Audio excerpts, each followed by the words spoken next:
Tony Oka doit arrêter. Eh oui, les mecs, vous l'avez bien entendu, Tony Oka doit vraiment arrêter.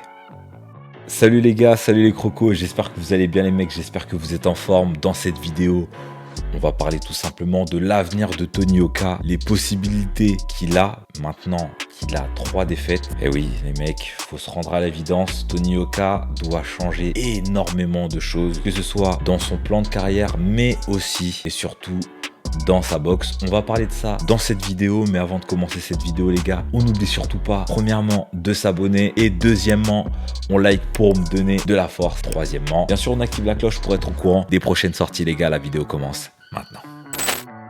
Tony Oka a perdu une 3e fois les gars. Et oui, Tony Oka a encore perdu.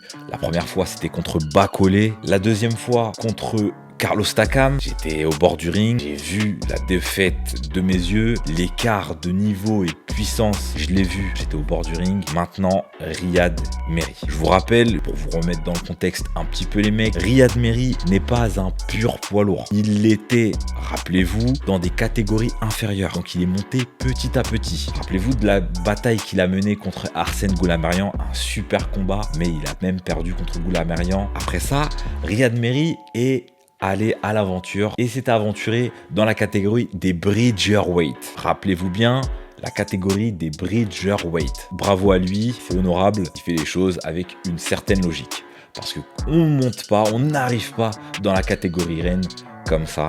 Hein, on ne prend pas en prenant tout simplement du poids et puis on débarque dans la catégorie reine. Non, c'est pas comme ça. Non, c'est pas comme ça parce qu'il y a des mecs qui ont une grosse ossature. Il y a des mecs qui sont véritablement puissants.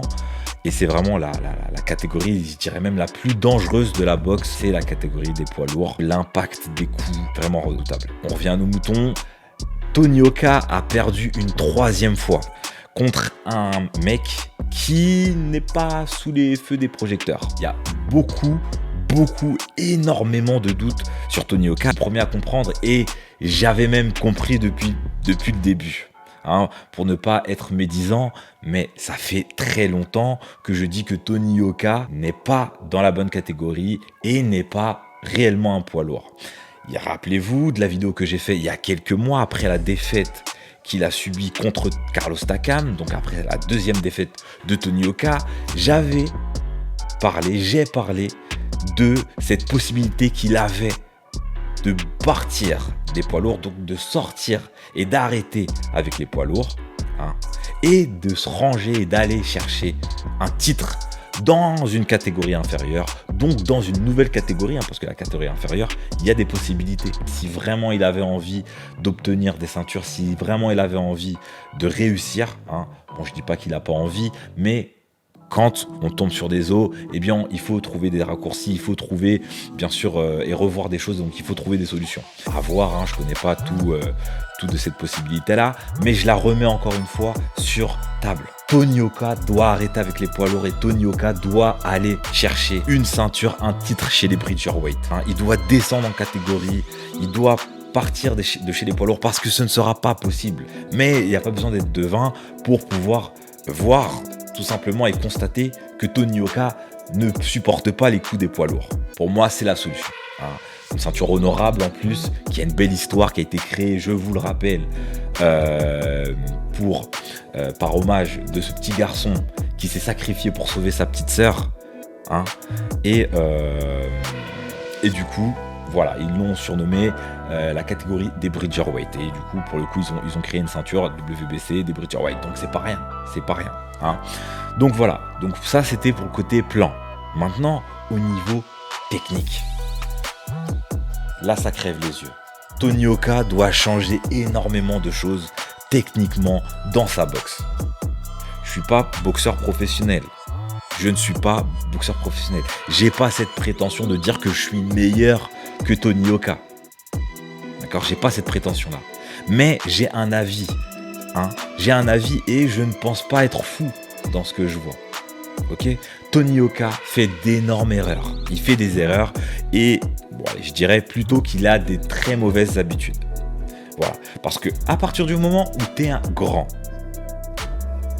en aucun cas tu dois engager le buste. En aucun cas tu dois t'exposer et engager le buste. Premièrement. Deuxièmement, morphologiquement parlant, t'as pas une grosse ossature. C'est pas un boxeur qui a une grosse tête, qui est large de la tête, il est assez longiligne. Ça veut dire que les coups, il va pas les recevoir comme un mec qui a une grosse ossature épaisse avec une grosse tête, type Mike Tyson, type Foreman, etc. C'est pas un gros poids lourd. Ok ? Ça veut dire que, deuxièmement, tu dois pas t'engager comme ça. Le mec ne doit pas s'engager comme ça. Ça veut dire que, techniquement, voilà, il doit être bien droit. Et là, on le voit, il se penche énormément. Ok ? Donc ça, c'est pour ses offensives. Il se penche énormément pour attaquer. Et ça, il doit pas le faire. Deuxièmement, dans sa défense, quand on le sent, quand il se sent attaqué, quand il est attaqué, à ce moment-là, il charge. Mais ça, c'est une défense de inboxer. C'est une défense de mecs qui, en règle générale, les mecs sont petits. Donc, ils chargent pour couper la distance et pour recevoir les coups à courte distance. Et limite accrocher derrière. Type Mike Tyson. Mike Tyson, c'est pas un mec qui va reculer. Il reçoit des coups, il va continuer à avancer. Mais, par exemple, tu prends un Tyson Fury, il prend des coups, il recule, et après, il accroche en partant. Et après, ensuite, il part. Et ben, Tony Yoka, il est pas là-dedans.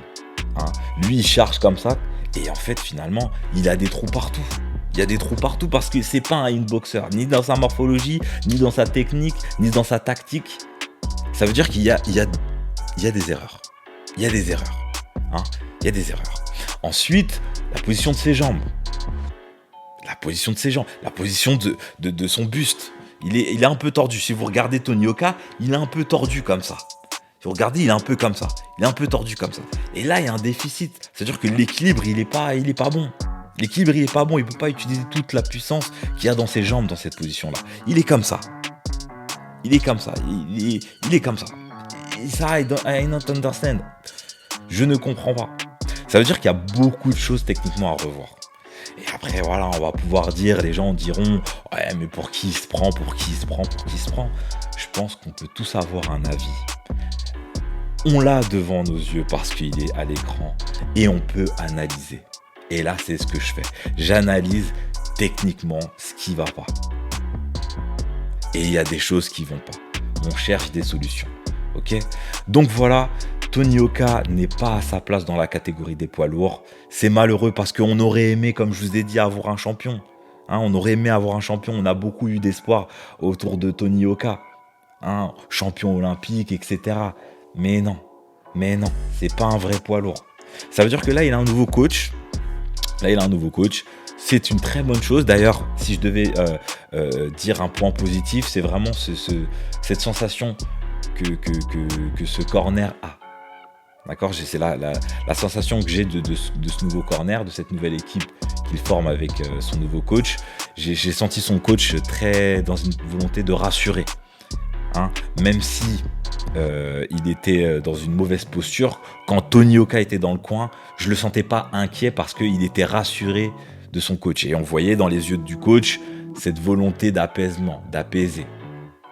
Même s'il savait que son gars ne gagnait pas le combat. Ok ? Et ça, par la suite, ça peut être une bonne chose. Ça veut dire que finalement, même s'il y a une défaite, peut-être qu'il aura plus de facilité à l'avaler et éventuellement progresser encore derrière. En tout cas, Tony Yoka, je le répète, doit arrêter avec la catégorie des poids lourds. Ok ? Il doit arrêter dans la catégorie des poids lourds. Il doit éventuellement partir même, arrêter avec les projecteurs, en sachant que je crois qu'il a encore un combat avec Canal, donc on le verra encore à l'écran. Mais là, c'est compliqué. C'est délicat parce que va maintenant faire comprendre à un mec qui a dit qu'il pouvait battre Wilder qu'il doit changer de catégorie. C'est pour un mec qui est dans ça, c'est inconcevable. Et pourtant, des fois, il faut savoir battre en retraite pour revenir plus fort. Et je pense que là, il doit plus être dans cette... configuration-là, dans une idée de te dire, allez, je pars en retraite, ok, je pars un peu des projecteurs et j'essaie de conquérir une nouvelle vallée, voilà, la vallée des Bridger White. Hein. Et ça, je l'ai dit, les mecs, hein, je l'ai dit, allez voir mes vidéos précédentes. Ma vidéo, elle s'appelle Tony Oka doit arrêter ou quelque chose comme ça. C'est une vidéo qui est encore sur ma chaîne, donc allez la voir. Mettez en commentaire pour me dire ce que vous en avez pensé ou ce que vous en pensez. En tout cas, voilà. Pour moi, il n'y a pas photo. Tony Oka doit arrêter avec les poids lourds. Parce que déjà d'une, ça nous fait du mal à tous. Et je pense que lui aussi, ça lui fait du mal. Voilà, il se fait du mal. On le sent, il prend pas les coups. Il prend très très mal les coups. Hein, sur une gauche-droite, il prend dans la garde, ça le fait vaciller. Et ça, c'est pas bon. Et ça, c'est pas bon, ça montre qu'il prend pas les coups. Techniquement, il est pas là. Bon, je vais pas critiquer les autres choses, mais voilà, c'est pas ça. Ok ?